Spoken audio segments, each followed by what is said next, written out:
Hi guys, this is Avinash Sharma.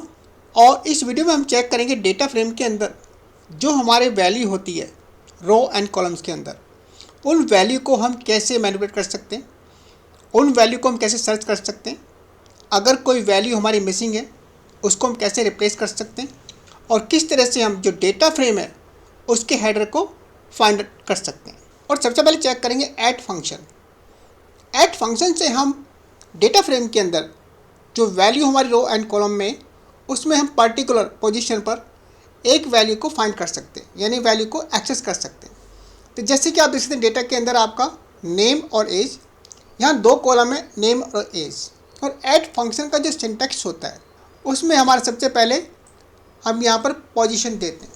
Position से मतलब है कि इंडेक्स नंबर, और जो सेकंड पैरामीटर होता है वो लेवल होता है, यानी कि ये एक तरह का हेडर है, कॉलम का हेडर, किस कॉलम में सर्च करना है। तो यहाँ पर जो हमने दे रखा है 2 और एज, इसका मतलब ये है कि एज कॉलम के अंदर सेकंड पोजीशन पर जो वैल्यू है उसको एक्सेस करना है। सो इसको हम चेक करते हैं। तो यहाँ देख सकते हैं कि जो हमारा कॉलम्स है नेम एंड एज, हम सर्च कर रहे हैं एज के अंदर, और सेकंड नंबर यानी कि इंडेक्स नंबर जो सेकंड है, सेकंड पर वैल्यू हमारी 19। अब सपोज़ अगर एज की बजाय नेम को सर्च करते हैं नेम, देन तो हमारा यहाँ पर महेश यानी कि सेकंड पोजीशन पर। अब एक और फंक्शन होता है IAT। ऐड और IAT में डिफरेंस क्या होता है? IAT के अंदर हम रो एंड कॉलम देते हैं, ऐड के अंदर हम क्या देते हैं? लेबल का नाम यानी कि हेडर का नाम। यहाँ पर हम रो एंड कॉलम दे सकते हैं। तो जैसे कि आप इस एग्जाम्पल में देख सकते हैं, हमने यहाँ पर रो नंबर 2 दिया हुआ है और कॉलम नंबर 0 दिया हुआ है, और इसका जो सिंटैक्स है data frame dot IAT row and column. अगर हम इसको रन करते हैं तो आप देखेंगे यहाँ पर रो यानी कि आपको 2, रो 2 कौन सी होगी हमारी?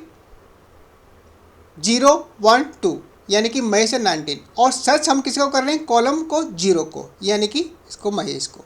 अगर सपोज हम इसको 1 कर देते हैं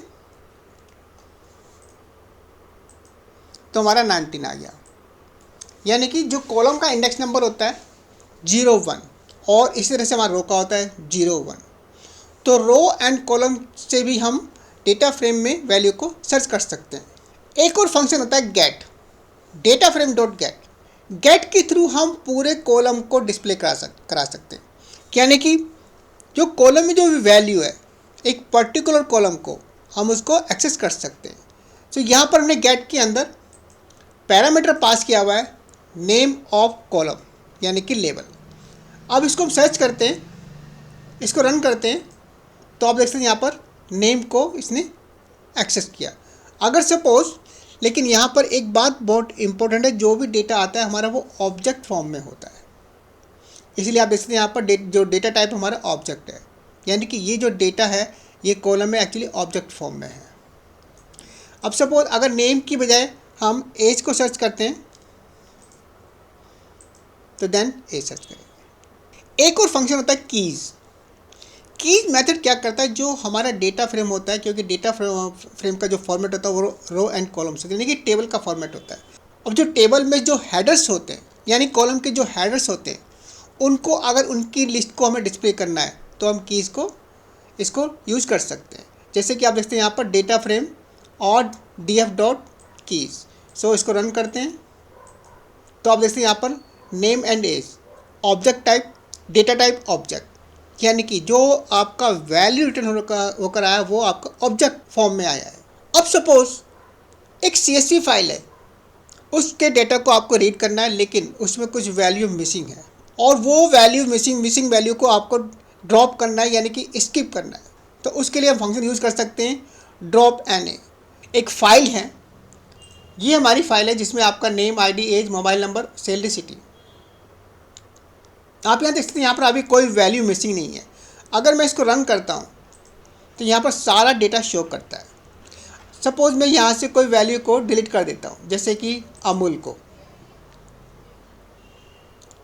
सो सेव किया, देन अब मैं इसको रन करता हूँ तो यहाँ पर 7 रो हैं और लास्ट में अमूल है।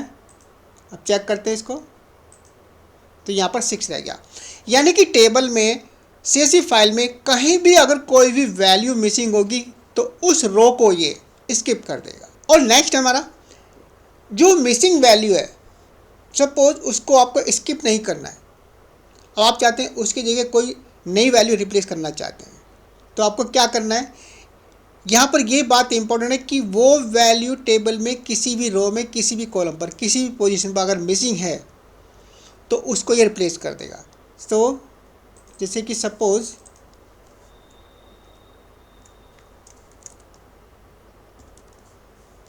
संजू, तो जो हमने अमूल को डिलीट किया था, अभी क्या करेगा, अमूल की जगह संजय को रिप्लेस कर देगा। लेकिन इसके साथ में ये क्या करता है, जब भी हमारा जो रिजल्ट आता है ये एक नया डेटा फ्रेम यानी कि एक नया इंस्टेंस क्रिएट कर देता है। जो ओरिजिनल हमारा डेटा फ्रेम होता है उसको टच नहीं करता है। अगर आप ये प्रॉपर्टी यूज़ करते हैं in place equal to true, तो ये क्या करेगा, जो हमारा ओरिजिनल डेटा फ्रेम है, ओरिजिनल डेटा उसमें चेंज कर देगा। सो चेक करते हैं इसको, तो आप देखेंगे यहाँ पर जो 7th रो हमारा वापस आ गया और पहले अमूल था, अब उसकी जगह क्योंकि हमने वो वैल्यू मिसिंग थी, यहाँ पर संजू हो गया। और नेक्स्ट हमें अभी हमने क्या किया, जो वैल्यू को रिप्लेस किया था, तो उस केस में क्या होता है, ये पूरे कॉलम को यानी कि पूरी रो एंड कॉलम को सर्च करता है और जहाँ कर भी कोई वैल्यू मिसिंग होती है इसको रिप्लेस कर देता है। लेकिन कभी कभी आपको ऐसी रिक्वायरमेंट होती है कि एक पर्टिकुलर कॉलम में, केवल पर्टिकुलर कॉलम में वैल्यू को रिप्लेस करना है, तो उस केस में हम क्या कर सकते हैं, यहाँ पर फिल NA, यानी कि डेटा फ्रेम के साथ में जो हमारा कॉलम है उसका नाम हम दे सकते हैं। जैसे कि सपोज मैं यहाँ पर करता हूँ सिटी और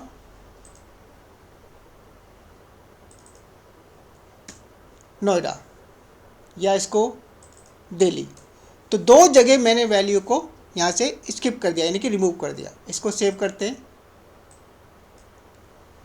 और सिटी, देन इसको रन करते हैं, तो आप देखेंगे यहाँ पर अब जो वैल्यू मिसिंग है सिटी के अंदर, यहाँ पर हमने फरीदाबाद इसको रिप्लेस किया है। चेक करते हैं, तो यहाँ पर देखें आपका दो जगह वैल्यू को हमने स्किप किया था, फरीदाबाद एंड फरीदाबाद। इसी तरह से एक और फंक्शन था क्वेरी। जैसे कि हम डेटाबेस में SQL के अंदर हम क्वेरी को फायर करते हैं और डेटा को फिल्टर करते हैं, यानी कि हमें पूरे डेटा में से केवल कुछ सेलेक्टेड डेटा को एक्सेस करना है। पाइथन के अंदर हम क्वेरी को रन कर सकते हैं। तो यहाँ पर जैसे आप देख सकते हैं, यहाँ पर हमने data frame dot query function है और इसके अंदर हम यहाँ पर कॉलम का नाम सिटी इक्वल टू दिल्ली, यहाँ पर कोई भी कॉलम हो सकता है, आप एज दे सकते हैं, डेट दे सकते हैं, जो भी आपको सर्च करना है। तो सिटी इक्वल टू दिल्ली, इसको रन करते हैं, तो आप देखेंगे यहाँ पर केवल जिस सिटी के अंदर जो वैल्यू दे ली है केवल उसी कॉलम को, उसी रो को ये सर्च करेगा। So guys, this was all about the basic function in the Python. Thanks for watching the video. Please like the video and subscribe the channel. Thank you.